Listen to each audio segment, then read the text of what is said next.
shown the inside-out game here tonight already on a few occasions. He's got 5 points now. It's fun watching him. He's been great in camp. I think kind of the way this game started was very indicative of camp. Grayson, Bobby. A little bit of range being shown off right there from David Roddy. Speaking of rookies, he was a number 23 pick of the Sixers before he was traded to the Grizzlies. And one of 2 first-round picks on this Memphis team, with 3 rookies picked in the top 38. And 4 overall, 2 second-round picks and 2 first-round picks. A lot of rookies you're going to see from Memphis here tonight. And that's not even including the other guys. Beauchamp's shot is blocked out of bounds. But Grayson Allen's trying to prove himself, isn't he? You know he is. And look, people know how good he is. He signed a nice extension last year. He's going to be with the Bucks for a while. He's been in some trade conversations. But I think that there's no question. You saw how good he can be last year in the playoffs against Chicago. He was getting buckets. And so him coming back, consistent turnover there. Conchar with the easy finish. Well, Memphis starting to get things ratcheted up. They've got their first lead now as we make our way to the final moments here of this opening quarter from Fiserv Forum. Bucks will have it when we come back here on Bounce. Bucks team really be back to that championship level team. Intended or otherwise, it was a good fun. Had to mention it. He's got the back brace now. We're talking back surgery. We're talking about Brook Lopez being back. And a 3-second call going against Milwaukee here now as the lineup shifts on the court right now. You're looking at Jordan Wara, Bobby Portis, the aforementioned. Actually check that. We've got George Hill out there. And there's Giannis on the side. We haven't seen Giannis play. I think we will be waiting to see him. We mentioned the busy offseason that he has. Baca tries to get in the way, but a nice bit of passing down there to set up Aldama. Bucket up close. Set up by the rookie Kennedy Chandler. It does mean a lot, though, I think, having Giannis on the bench. Whenever you're a superstar on a team, and he knows who he is. He knows what he means to this team. His presence, just watching. If you don't think any of these young guys, and passed by Sandro over Marjan's head, but it has an impact. You know, he's out there doing so much more than just watching. He's probably coaching half the time. And his presence just in the city. Just think about what he's meant to this franchise since he got here. I just think there's few guys that realize how important their presence is as much as he does. The Grizzlies on a 15-4 run now as they look to set things up. Speaking of Giannis, let's go down to Zora Stevenson with more on that topic. Well, you all were talking about Giannis's presence, not just in the building, but in the city, and then with this team, too. I mean, Serge Ibaka back with the Bucks this season, and he said one of the reasons why was because Giannis called him in the offseason and said, hey, we'd love to have you back, and Serge really relishes the idea that he gets to start the season with this group this time instead of coming halfway through. Very much. Zora is the shot offline from David Roddy. He was brought in as the guy that felt like could shoot the ball a bit. Speaking of which, Kellis-Beatley trying to get the Bucks back going outside. But the rookie, Beauchamp, coming away with the offensive board. And I think you just have to love that scrappiness. He's in there getting boards, getting the ball knocked away, still making plays. That's what people love about Marjan. Javon Carter coming back this season, 2-year deal. He was one of 6 guys that the Bucks have signed in the offseason, and now the Grizzlies continuing to pour it on. They're going to have a chance at a 3-point play, or are they going to count that bucket? They're going to say before the shot, I believe.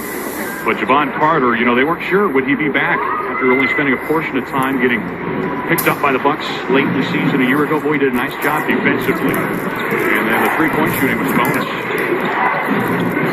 Yeah, it really was. Nice addition, nice signing. You said Memphis, they're wanting to spread that floor, knock down more shots this year. You talked about Ja not being out there, a lot of their guys, but when you got a guy like Ja Morant who's leading the league in points in the paint, you got to have guys like Roddy, just like that, stepping out, knocking down shots. I think all their additions, they're going to want them to be able to shoot. Andy Lofton Jr. was the shooter there just a moment ago, but the foul we saw was Beauchamp earlier.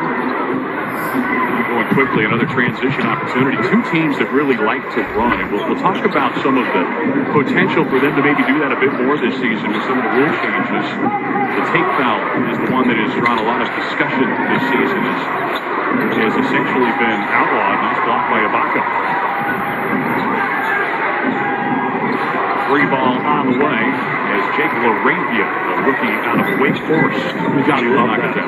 David, Serge is in the paint, blocking shots. He's all the way out on the 3-point line, contesting that one. And that's just the way the game is played now. You've got to be on the interior contesting shots. And if you're a veteran like Serge Big fella, you got to be on the perimeter too.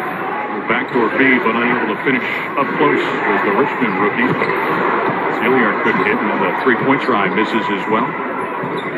It was Lofton Jr. trying to zero in again. Bucks now the other way, trying to get their offense going now. Milwaukee is just 5 of 17 from the floor after starting hot. Ibaka couldn't get the first one. He'll have another chance now as he powers his way inside, still staying with it. And he'll get a third opportunity as he's fouled, continuing to battle. That was Lofton getting called for the foul. And Ja Morant watching from the side. Ja Morant missed 25 games a season ago. How remarkable is it that the Grizzlies go 20-5 in that time, minus a first-team All-Star?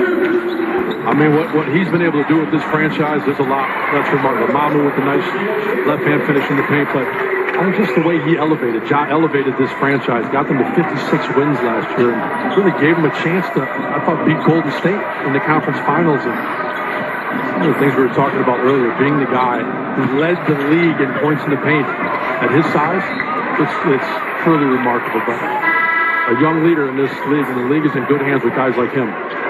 Fourth turnover of the night for the Grizzlies there, but yeah, you know, and I'll tell you, as well as they did without him, when Morant was not playing in the postseason, it crippled him. And you go against a Golden State team, of course, Giannis not playing tonight as well. He's watching from the side. He's earned that time off. Averaged a best 29.5 points a game in Euro basket play. Playing for his home country, Greece. Said it meant the world to him to play for his home country for a third time in his career.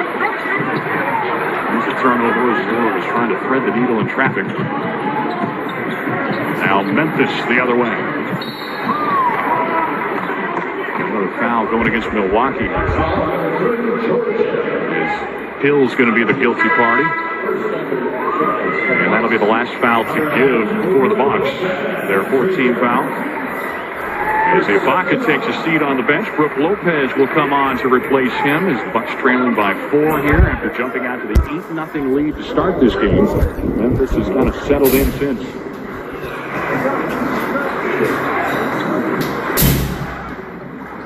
Clark, not this time. Yeah, good to see a little bit of Clark, obviously matched up with Brook Lopez. I think there's a lot of expectations for him this year, especially with no Jaren Jackson Jr. to start the year. He broke his foot late last season. He's going to be out a while, so I think Memphis using this preseason to find who's going to fill that void. Mamu's still trying to find the bottom of the net, still looking to get that shot working. Not that time. Another miss on the other end of the floor as well, as one would not go down for Vincent Williams, rookie out of VCU. Played with Bones Highland there. Jordan Warren looking awfully smooth for the Bucks. They're back to within 2. You know, I just like the confidence, too, because Brook Lopez goes and screens for Warren. Warren comes off. He definitely could have pitched that back to Brook. He's open, but they're calling plays. You're saying, Warren, this is your shot. This is your play. Be aggressive. Seeing him knock down tough shots like that. Should have an increased role with no Chris Middleton early, so it's good seeing that confidence. And that is a good question. Who will fill that void until Chris Middleton comes back? Warren is definitely a candidate to do so, but Bucks will have a chance now for the final shot here of this opening quarter. Tie it or get the lead with a 3-ball. Turnover by Kenny Lofton Jr. gives it back to Milwaukee as Carter will handle it into the front court. Trying to size up the defense of Hilliard. And there's the reach foul. Just had one to give.